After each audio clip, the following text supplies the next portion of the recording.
Olá, gente, como vai? Hoje vamos falar do Max Weber, um sociólogo muito importante também, que junto com Durkheim e com Marx formam uma tríade muito importante de perspectivas sociológicas que um sociólogo tem que conhecer, com o qual ele tem que se familiarizar para poder compreender a realidade, porque cada um desses autores, gente, eles enfatizam abordagens diferentes. Então, não trata-se de nos convertermos ao marxismo ou ao weberianismo ou nos tornarmos durkheimianos, mas da gente aprender a perspectiva de cada um desses autores e ver em cada situação, cada tipo de problema sociológico que a gente enfrenta, o que pode ajudar mais a gente, ok? Então, para a gente falar do Weber, é interessante a gente comparar um pouco com Durkheim, né? Já que a gente já falou do Durkheim nas aulas passadas, mas o diálogo interessante do Weber mesmo é com Marx, como a gente vai deixar claro, provavelmente não nessa quinzena, mas certamente na próxima. Bem, o Weber ele publicou as obras importantes dele um pouco mais tarde que o Durkheim, né? O Durkheim publicou coisas importantes no final do século XIX, e a obra mais importante do Weber, ou pelo menos a que causou mais impacto, acho que até fora do âmbito acadêmico, ou pelo menos estritamente da sociologia, foi a Ética Protestante e o Espírito do Capitalismo, né? Que é do começo do século XX. Muito bem, gente. Quando estudamos o Durkheim, a gente teve a impressão, acho que vocês compartilharam essa impressão comigo, de que a sociedade ela controla o indivíduo, não é isso?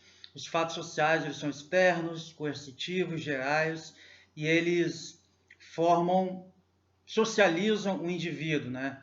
O indivíduo, na medida que ele é socializado numa determinada sociedade, tudo que aquela sociedade oferece para ele aparece como natural, né? Como algo dado. A sociologia do Durkheim, então, ela dá muito pouco espaço para o que a gente chama de agência individual, que é justamente o espaço do indivíduo, de escolha do indivíduo, né, para agir no mundo.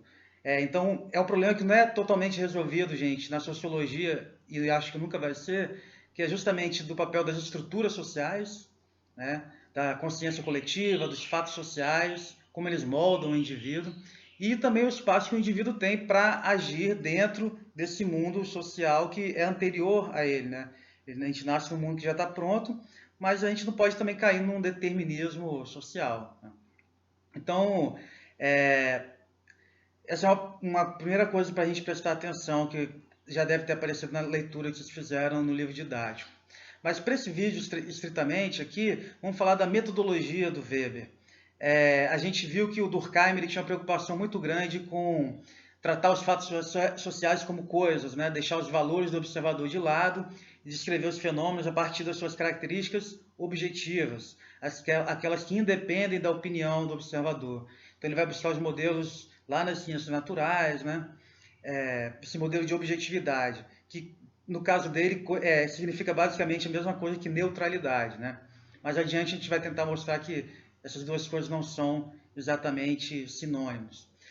Bem, se o Durkheim ele enfatizava o tempo todo a radicalidade da neutralidade do observador, o observador tem que deixar os valores dele de lado completamente, o Weber ele diz que as coisas são um pouco mais complicadas. Ele vai dizer o seguinte, olha, os fenômenos sociais eles são infinitos, né? Enquanto a gente está conversando aqui, tem milhões de outras coisas acontecendo em outros lugares. E os sociólogos eles colocam o problema de o que estudar. O problema, a resposta para essa pergunta, o que estudar, não está dada na realidade. Porque na realidade você pode estudar infinitas coisas, não é isso? Então, o sociólogo, quando ele decide o que ele vai estudar, os valores dele, de alguma maneira, já estão orientando essa escolha. O que isso significa, gente? Vamos imaginar, eu quero fazer uma pesquisa porque eu acho, bem, quero fazer uma pesquisa sobre soberania alimentar, porque eu acho que o problema da alimentação é um problema fundamental no Brasil. Você partiu de um valor, né? Você fez uma escolha, você elegeu um problema como mais relevante. Ou, por exemplo, você pode escolher um tema de pesquisa simplesmente porque você acredita que ele vai conseguir mais financiamento, que é um tema que pode interessar, por exemplo, a grandes empresas, né? Num caso ou em outro, tem um valor específico, pode ser o seu interesse, né? A sua curiosidade intelectual, No outro caso, pode ser a disponibilidade de recursos, mas esses critérios aí é que vão definir o recorte que você faz da realidade. Então, o Weber fala que o sociólogo ele sempre faz um recorte da realidade. E aí, que parte da realidade você vai recortar, certamente é influenciada pelos seus valores. Valores de todo tipo, como eu falei, pode ser interesse econômico, pode ser um interesse, uma curiosidade acadêmica mesmo, mas tem alguma coisa que está te motivando ali. Você não está agindo completamente neutro, porque se você agisse de maneira completamente neutra, você não ia conseguir escolher um objeto de pesquisa no lugar de outro.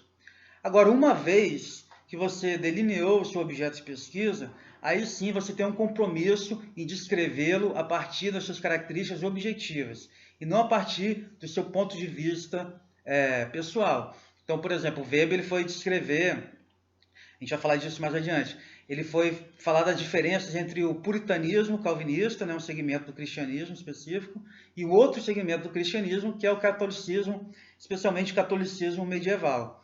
E ele vai investigar como, por exemplo, as formas de salvação em cada uma dessas doutrinas cristãs são diferentes. Como é que ele chega a identificar essas diferenças? Ele vai ler os textos dos doutrinadores, né, dos intérpretes de cada uma dessas religiões, os textos que os crentes leem, né, e que ajudam eles a interpretar a Bíblia, e aí ele chega a visões muito diferentes, por exemplo, do significado do trabalho, da forma de alcançar a salvação e etc. Então, o Weber ele não faz nenhum julgamento de valor sobre um tipo de cristianismo ou de outro.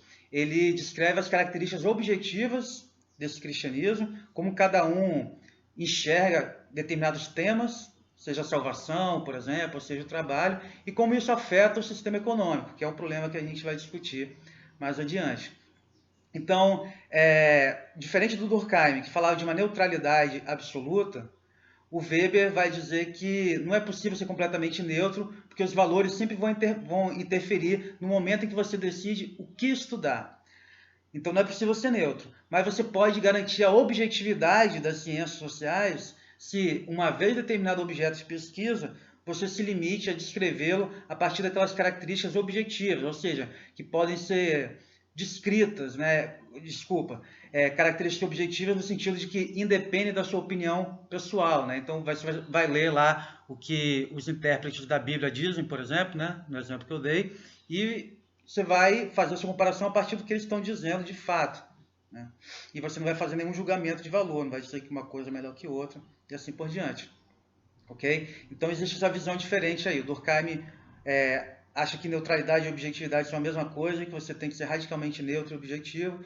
O Weber faz uma diferença aí. Não é possível ser neutro porque você tem que fazer um recorte da realidade, mas é possível ser objetivo se você descreve os fenômenos a partir das suas características externas, né? Não a partir da sua impressão pessoal. O segundo aspecto da metodologia do Weber que interessa para a gente é que ele tinha uma estratégia para descrever os fenômenos sociais que ele chamava de tipos ideais. Então, por exemplo, para a gente ficar no caso do protestantismo, né, que eu acabei de mencionar, o Weber, quando ele vai estudar, por exemplo, os calvinistas, puritanos, né, ele descreve o calvinista, ele não está descrevendo um calvinista específico que ele conheceu, com o qual ele conversou. Ele constrói uma figura abstrata em que as características do calvinismo estão, em certo sentido, exageradas, estereotipadas, e ele faz a mesma coisa com a figura do católico medieval.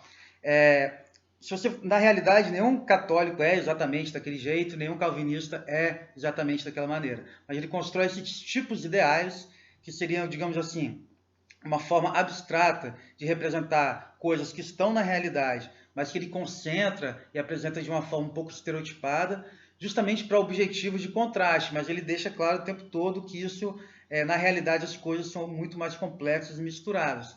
Mas isso é uma metodologia familiar às ciências, né? Criar abstrações para entender a realidade, né? Abstrações que o próprio cientista reconhece que não coincidem exatamente com a forma como os fenômenos se manifestam na realidade. Ok? E a gente vai falar desses tipos ideais do Weber nos próximos vídeos, tá bom? Até daqui a pouco.